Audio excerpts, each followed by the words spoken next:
It's the 20th of September 2022. This time now is the time for us to train our minds so that wisdom arises within them. So when we sit in meditation, inherent in that activity is sila, is virtue. And we recollect as having mindfulness, like being aware of the breath, being mindful of this in-breath and out-breath, having our sati placed there. We can also contemplate the object of emptiness and have nibbana as the object of our mind. And this nibbana, freedom, empty from greed, hatred and delusion.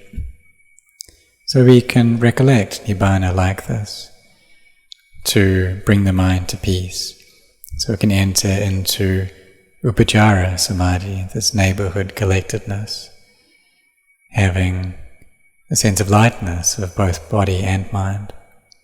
And so this too is a way of gaining samadhi. The mind can be empty from the defilements temporarily in this state. So when we have our mindfulness there recollecting, and when our samadhi is well established and firm, then we can contemplate and see how all things in reality are empty, and here wisdom can arise. So when there's no me and there's no mine, then the mind is at ease. If, however, we're still practicing, we're still engaging in this training, then we have a me and a mine. There's me, there's my family. And when we need to be separated from this world and from the people that we love, from one's wife and one's children, then what should we do? And there's someone from overseas who asked this question. How do we accept this? How do we come to terms with this? When we know that the time that we have left in this life is very little. So we should train our minds to have mindfulness. You can recollect the Buddha, recollect the Savakas, the awakened disciples of the Buddha, and how the Buddha needed to pass away and go into total nibbana. And the Savakas too needed to pass away, go into total nibbana. They needed to pass away. But the Savakas who had gained the first level of awakening and seen the Dhamma already, and then they would go to heaven. Or for those beings who had a lot of barami, and it's possible for them to attain to Dhamma, attain to arahantship when they're close to passing. But this depends upon what we've accumulated in the past. But we should have a lot of mindfulness. Being mindful of goodness and recollecting a good object, something that's meritorious and skillful. And if we keep our minds with a good and skillful objects, then at the point of passing away, if our minds are with that object, then we'll be born in a good destination, a good life. But if at that point there's concern and worry to do with things in this world, if we're attached there, if we're stuck there, clinging there, then the mind will go there. So if we're concerned about wealth, then the mind will be clinging to that place. Or if we're concerned about a certain place, then that's where the mind will be stuck too. And this is very dangerous.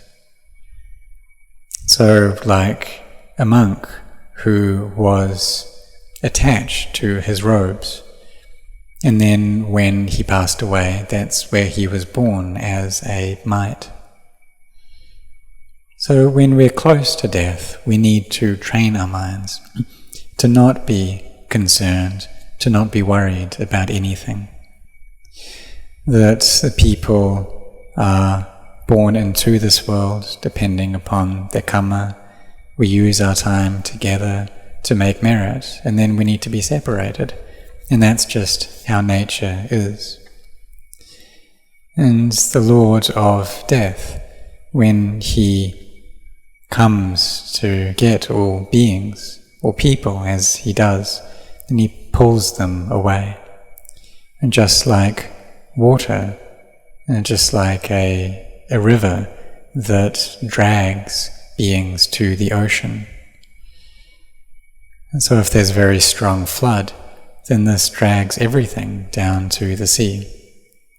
So the King of Death, he drags all beings away. So we think about this not in a way that's going to make us depressed, however. But what we do is we recollect and make sure that we use this time to build up goodness. We gain this life for the sake of building up goodness, but then we need to meet with separation as well. If the mind is in a skillful state, then we may be born in a better place, however. But we need to be very cautious around our minds. This is very important, to not allow them to be shaken. Because whatever happens, our bodies need to break apart, don't they?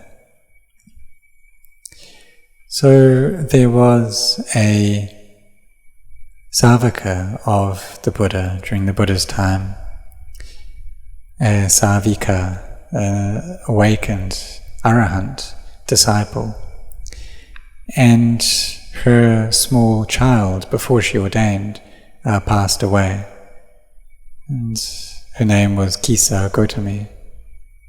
And so she was really struck by grief at the death of her child, because she loved her child so much.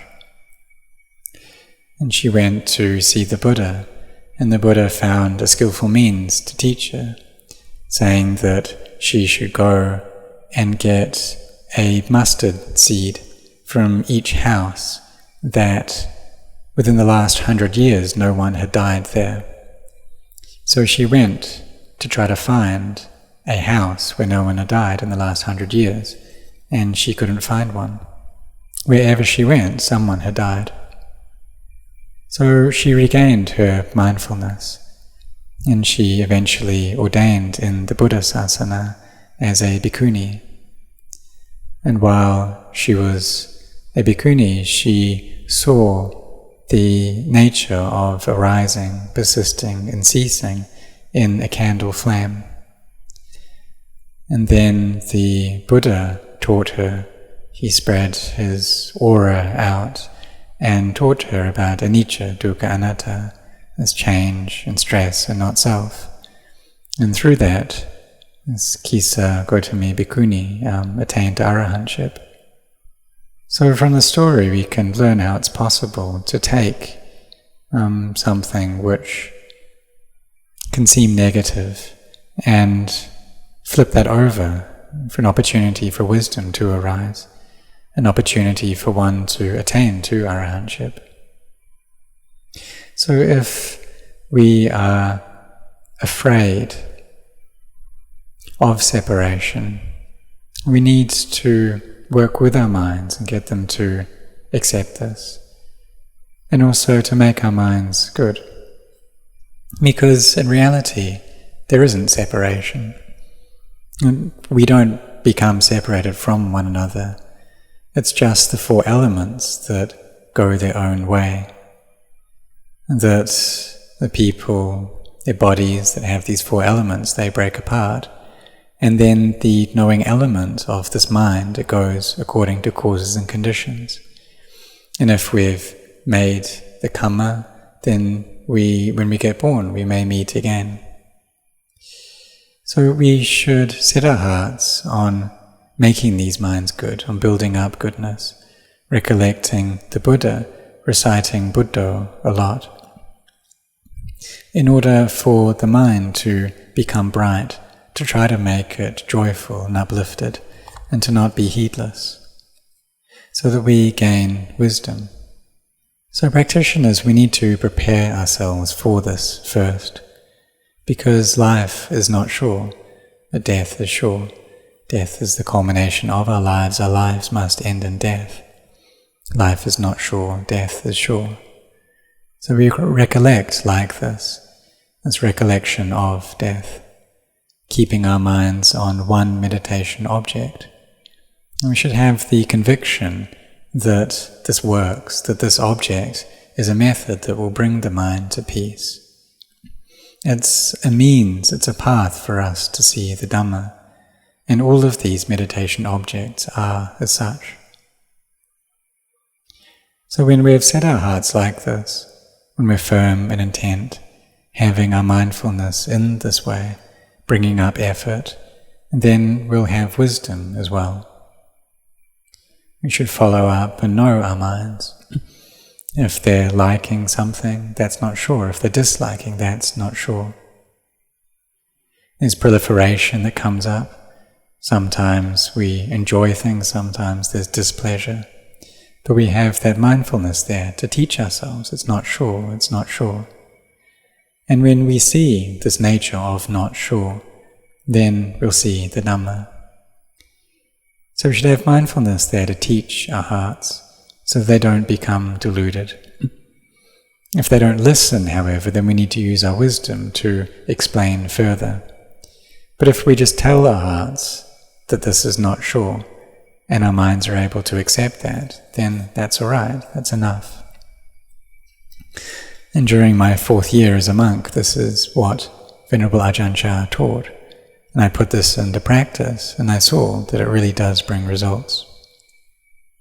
So we have our mindfulness following up on our minds, caring for these minds, seeing our thoughts are just thoughts, the mind is just the mind, its objects are just objects.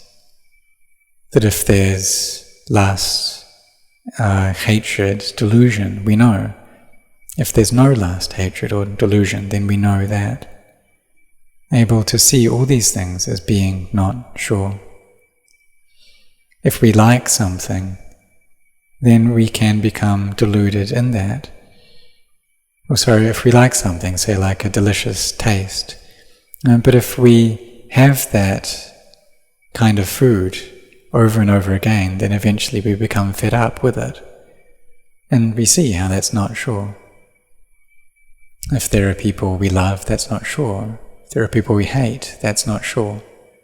So we teach our minds like this in order to give rise to wisdom. And then when wisdom arises, we see that we don't go anywhere. There isn't separation. There's no meeting, there's no separation, because everything is empty. So this fear that we're not going to meet again, is wondering, when I die, where will I go next? But we can change that fear into wisdom. So we should contemplate, well, where am I? This body that dies, that's not me. These bodies of all beings, they need to break apart like this. So we contemplate like this to give rise to wisdom. And when we do that, then we can enter into a realm, a state of being that is meritorious, that is skillful. So may you set your hearts on this.